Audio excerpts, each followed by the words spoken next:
লেখিকা সুমিতা চক্রবর্তী চ্যাটার্জির অবশেষে। গল্পটি যদি ভালো লাগে তাহলে প্লিজ একটা সাবস্ক্রাইব করে আমার পাশে থাকবেন। তাহলে শুরু করা যাক আজকের গল্প। স্নিগ্ধার সাথে এভাবে যে আজ দেখা হয়ে যাবে অর্ক তা ভাবতেও পারেনি। এবার দেশে আসার পর থেকেই অর্কর প্রবল ইচ্ছে হচ্ছিল স্নিগ্ধার সাথে দেখা করার, কিন্তু নিজে গিয়ে মুখোমুখি হওয়ার মতো মনের জোর এখন আর ওর নেই। বেশ কয়েক বছর হলো অর্ক ইউকেতে আছে। সেখানেরই এক প্রবাসী বাঙালি মেয়েকে বিয়ে করেছে। 3 বছরের এক ফুটফুটে মেয়েও আছে ওদের। এবার 3 বছর পরও বউ মেয়েকে নিয়ে দেশে এসেছে। মা বাবা নেই, দাদা বৌদির সংসারেই আসা। বছর খানেক হলো বৌদির সঙ্গে স্নিগ্ধার আবার যোগাযোগ হয়েছে। বৌদির থেকেইও জেনেছে 2 বছর আগে স্নিগ্ধাও বিয়ে করেছে। সেও এখন এক মেয়ের মা। স্নিগ্ধা বিয়ে করেছে, সন্তানের মা হয়ে সুখে সংসার করছে। ভাবতেই ওর বুকের ভেতরটা কেমন যেন টনটন করে ওঠে। স্নিগ্ধা সুখী হলেও ও যে কোনোদিনই সুখী হতে পারল না। আজ স্নিগ্ধাকে চোখের সামনে দেখে ওর মনের কষ্টটা যেন আরও বেশি করে অনুভূত হয়। সেই সঙ্গে অপরিসীম এক ভালো লাগার অনুভূতিও মনকে ভরিয়ে দেয়। কেমন আছো? অর্ককে আচমকা সামনাসামনি দেখে স্নিগ্ধা কি বলবে ভেবে পায় না। মুখে কোনো কথা আসে না। সারা শরীর ঝিমঝিম করতে থাকে। মনে হয় শরীরের সব রক্ত যেন মুখে এসে জমা হয়েছে। কোনো রকমে নিজেকে ধাতস্থ করে বলে, তুমি কবে এলে? অর্ক জানায়, গতকালই এসেছি। তোমার কথা খুব মনে হচ্ছিল, তোমাকে দেখার অদম্য ইচ্ছে হচ্ছিল, আর সেই জন্যই হয়তো তোমার সঙ্গে আমার আজ দেখা হয়ে গেল। শুনলাম তুমি বিয়ে করেছো। তোমার স্বামী কি করেন? মেয়েও হয়েছে শুনলাম। মেয়ে কথা বলতে শিখে গেছে? স্নিগ্ধা এতক্ষণে নিজের উত্তেজনাকে কিছুটা নিয়ন্ত্রিত করে শান্ত কণ্ঠে উত্তর দেয়, আমি ভালো আছি। আমার স্বামী ডাক্তার, নামকরা মনোরোগ বিশেষজ্ঞ। আমার মেয়ে স্কুলে পড়ে, 6 বছর বয়স। কথাটা শুনে অর্ক মানসিকভাবে ধাক্কা খায়। তাহলে কি? প্রচণ্ড উত্তেজিত হয়ে জিজ্ঞেস করে, কিন্তু তোমার তো 2 বছর আগে বিয়ে হয়েছে, তাহলে মেয়ের বয়স 6 বছর হয় কি করে?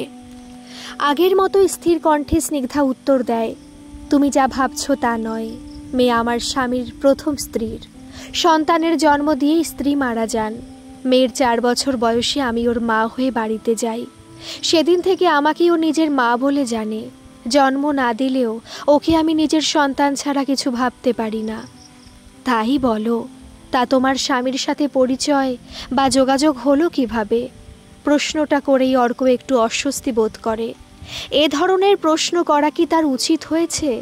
তাই উত্তর পাওয়ার আগেই বলে ওঠে, এত বছর পর তোমার সাথে দেখা হলো, এভাবে রাস্তায় দাঁড়িয়ে কথা হবে?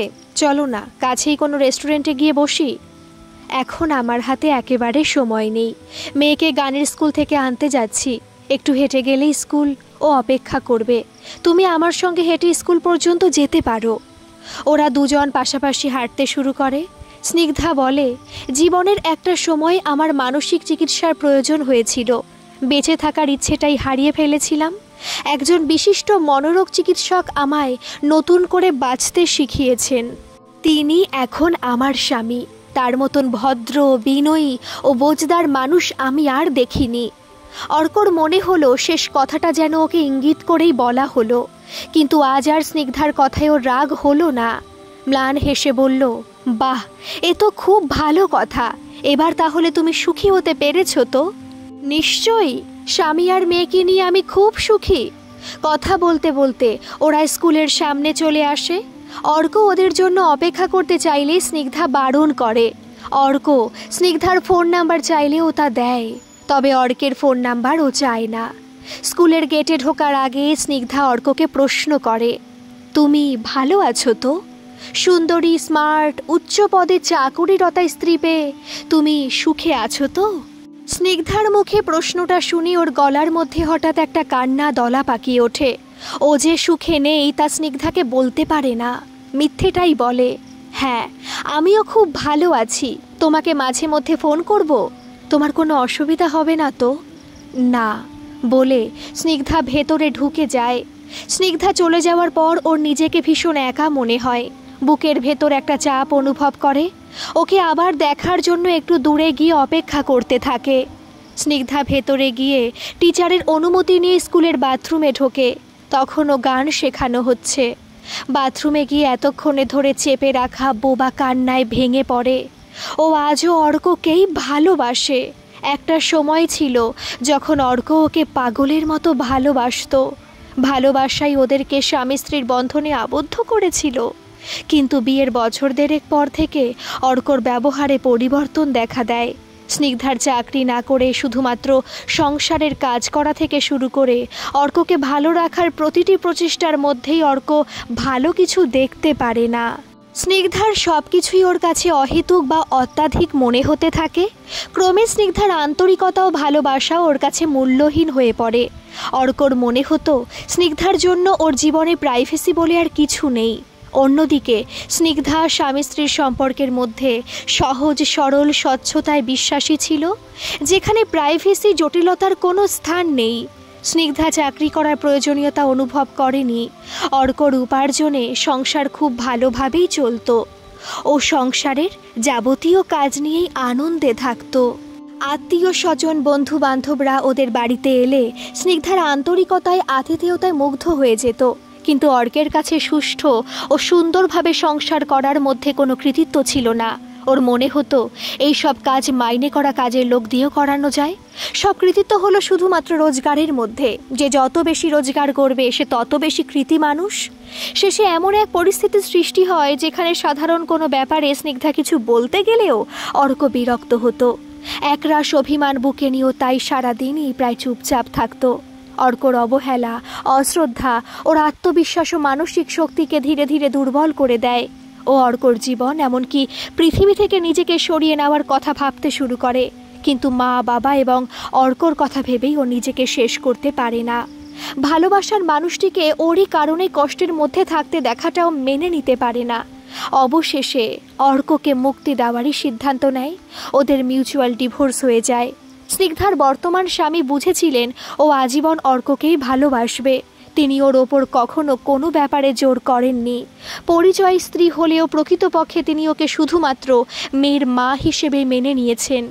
বাইরের জগৎ তাকে ওর স্বামী হিসেবে জানলেও স্নিগ্ধার কাছে তিনি শুধুই একজন প্রকৃত বন্ধু। গান শেষে স্নিগ্ধা মেয়ের হাত ধরে বেরিয়ে আসে। ওর জন্য স্বামী গাড়ি কিনে দিয়েছেন, ড্রাইভারও ঠিক করা আছে, কিন্তু খুব প্রয়োজন ছাড়া ও গাড়ি ব্যবহার করে না। বাইরে বেরিয়ে সামনে একটা রিক্সা পেয়ে তাতেই উঠে বসে। দূর থেকে অর্ক দু চোখ ভরে ওদেরকে দেখে। স্নিগ্ধা চলে যাওয়ার পর অর্কর সেই মুহূর্তে বাড়ি ফিরতে ইচ্ছে করে না। একা কোথাও বসে নিজেকে নিজের মধ্যে ডুবিয়ে দিতে ইচ্ছে করে। ও সোজা চলে যায় বাবুঘাটে। এখানে এক সময় ওরা দুজন সন্ধ্যের পর সন্ধ্যা কাটিয়েছে। অপেক্ষাকৃত নির্জন একটা জায়গা দেখেও বসে পড়ে। স্নিগ্ধার কথা ছাড়া আর কোনো চিন্তাই মাথায় আসে না। স্নিগ্ধার উপস্থিতি আজ ওকে বুঝিয়ে দিল স্নিগ্ধা এখনও ওর হৃদয়ে জুড়ে বসে আছে। বিদেশে যাবার চেষ্টাও অনেকদিন ধরেই করছিল। ডিভোর্সের কিছুদিন পরেই সেই সুযোগ আসে। বিদেশে চাকরি, বিয়ে একের পর এক হয়ে যায়। ওর বর্তমান স্ত্রী ওরই মতো ব্যক্তি স্বাধীনতায় বিশ্বাসী। অর্কর অতীত জীবন নিয়ে ওর কোনো কৌতূহল নেই। দুজনেই নিজ নিজ কর্মক্ষেত্রে ব্যস্ত থাকে। সংসারের কাজও দুজনে মিলে সামলায়। এরই মধ্যে মেয়ের জন্ম হয়। মেয়ের দেখাশোনার জন্য দেশ থেকে আত্মীয় পরিচয় এক ভদ্র মহিলাকে আনা হয়। সুখে আনন্দে দিনগুলো কাটতে থাকে। হঠাৎই একদিন হাই ব্লাড প্রেশারের কারণে অর্ক খুব অসুস্থ হয়ে পড়ে। ডাক্তার ওকে কয়েকটা দিন একদম রেস্টে থাকতে বলেন। সেই সময়ও স্ত্রী নিজের কাজ নিয়ে ব্যস্ত থাকে। আয়া মহিলাই ওর দেখাশোনা করে। স্ত্রী নিয়মিত এসে খোঁজ নেয় খাবার ও ওষুধ ঠিকমতো খেয়েছে কিনা। রাতে অর্ক ডিস্টার্ব হবে বলে আলাদা শোয়ার ব্যবস্থা করে। অর্কর নিজেকে খুব একা অসহায় মনে হয়। স্নিগ্ধার কথা খুব মনে পড়ে। অর্কর শরীর একটু খারাপ হলেই ও পরম মমতায় ওর যত্ন নিত। অর্ককে ভালো রাখার আপ্রাণ চেষ্টা করত। অর্ক আগে চেইন স্মোকার ছিল। ওর শরীরের কথা ভেবে স্নিগ্ধা ওকে সিগারেটের নেশা ছাড়ানোর অনেক চেষ্টা করত। তাতে স্নিগ্ধার ওপর ওর রাগ ও বিরক্তি আরও বেড়ে যেত। এখন নির্দিষ্ট পরিমাণে রোজ মদ্যপান করা ওর অভ্যেসে পরিণত হয়েছে। হাই ব্লাড প্রেশারে ড্রিঙ্ক করা উচিত নয় জেনেও এক প্যাগ না খেলে ওর চলে না। ওর স্ত্রী তাতে বাধা দেয় না, ওর ব্যক্তি স্বাধীনতায় হস্তক্ষেপ করে না। মনে হয় যেন স্ত্রীর কাছে ওর জীবনের কোনো মূল্যই নেই। ও তো একটা হস্তক্ষেপহীন স্বাধীন জীবন চায়নি। এই স্ত্রীকে সমীহ করা যায়, আপন ভেবে ভালোবাসা যায় না। অন্যদিকে স্নিগ্ধার আন্তরিকতা ও সহজ সরল ব্যবহারের জন্য ওকে শুধুই ভালোবেসেছিল, ওর প্রতি কখনো শ্রদ্ধা অনুভব করেনি। তাই তো নিজের স্বার্থে ওকে আঘাত দিতে কখনো কুণ্ঠিত হয়নি। আজ গঙ্গার দিকে তাকিয়ে ওর মনে হয় স্নিগ্ধার চোখে আজও ওর প্রতি ভালোবাসা দেখেছে। স্নিগ্ধাকে দেখে আজ ওর মনে হয়েছে স্নিগ্ধা শুধুমাত্র ওর, একান্তভাবে ওর। বুকের ভেতরটা হাহাকার করে ওঠে, মনে হয় ছুটতে গিয়ে স্নিগ্ধার কোলে মাথা রেখে প্রাণ ভরে কাঁদে। স্নিগ্ধা তার স্বভাবসিদ্ধ মমতা মাখা হাত ওর মাথায় বুলিয়ে দেবে। ও নিজের আগের ব্যবহারের জন্য ক্ষমা চেয়ে বলবে, তোমায় ছেড়ে আমি একেবারেই ভালো নেই, আমি যে আজও শুধু তোমাকেই ভালোবাসি, তুমি আমার কাছে ফিরে এসো। অর্ক বিড়বিড় করে নিজের মনেই কথাগুলো বলতে থাকে।